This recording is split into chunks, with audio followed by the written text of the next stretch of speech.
Hey everyone, I'm Natalie Bencivenga, host of 5 Minutes With.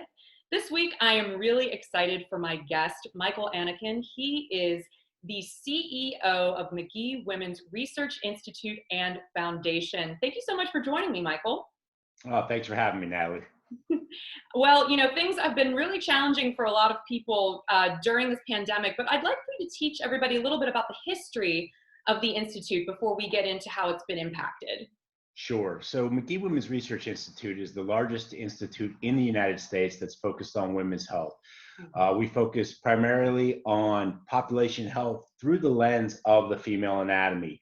Knowing that 100% of our future is born to women, we feel like if we can intervene early on in life, we can eradicate a lot of the diseases that we know to be today, and make a lot of the interventions a lot less invasive. That's awesome and so needed, especially on the level of scientific research being specific to women's health and girls' health. So, can you talk a little bit about how this pandemic has impacted the vital research that the Institute is doing? Yeah, absolutely. So, we're a 26-year-old facility. We focus on everything from pregnancy and early human development to infectious disease to the female cancers. And when the pandemic hit, we really wanted to take a look at our research portfolio and understand what areas of that portfolio could be immediately shifted to work on COVID related research items. And so we took our infectious disease department, we took some of our epidemiologists who work on female heart disease, and precursors to heart disease. And we started to understand how we can adapt that research into COVID related topics. So we're working on a nasal spray right now that would work as a prevention for COVID, and that came from our HIV/AIDS research, which is actually the largest in the world. So we took some of the drugs that we know to be effective in preventing HIV/AIDS from entering the body, and we reformulated them into a nasal spray format, and they're actually shown to be effective on preventing COVID from entering the body. So we're working on that right now in human trials, and hopefully we'll have that in the market by the end of the year. Our That's heart, phenomenal. it's phenomenal, right? It's great stuff.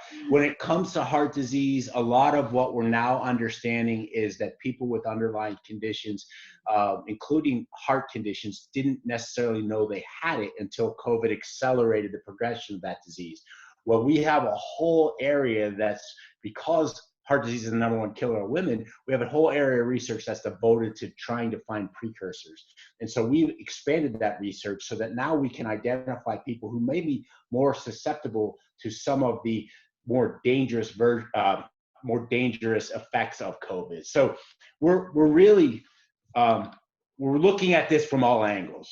No, it sounds like that. And obviously, with that type of research, you need funding. And obviously, everything's been impacted, right? You are known for having your Women Who Walk fundraising event, and I know that's a big one that you have this every year. And obviously, things are different now. You can't have 700 people in a room. So, can you quickly share with us some of the steps you guys are taking to ensure that fundraising efforts continue? Yeah, so you're a big fan of the Women Who Rock event. You were there last year, and like you, we've gone virtual with this, right? So we can't all get in the same room, but we can celebrate women. We can celebrate women in music. We've done some shows online, some live streaming. I've actually played myself and put a song out there. We That's created awesome. Yeah, we created the Moms Rock Challenge to Mhm. challenge local musicians as well as local people who want to support women's health to create a song or dedicate a song or sing a song maybe to their mother, and tell us, or any mother, just the strong women in their life, and tell us what they mean to you and tell us why she rocks. And so that's the Moms Rock Challenge that was intended to take the place of our Women Who Rock event. Well, I really appreciate you coming on and sharing with us a little something that people can do to get involved. So that's hashtag Moms Rock Challenge. And anybody can dedicate a song to their mom and get involved with the research efforts that are not only helping women, but also helping us with this pandemic. So thank you so much, Michael, for being a part of 5 Minutes With. Thanks, Natalie. Happy to be here. Thank you.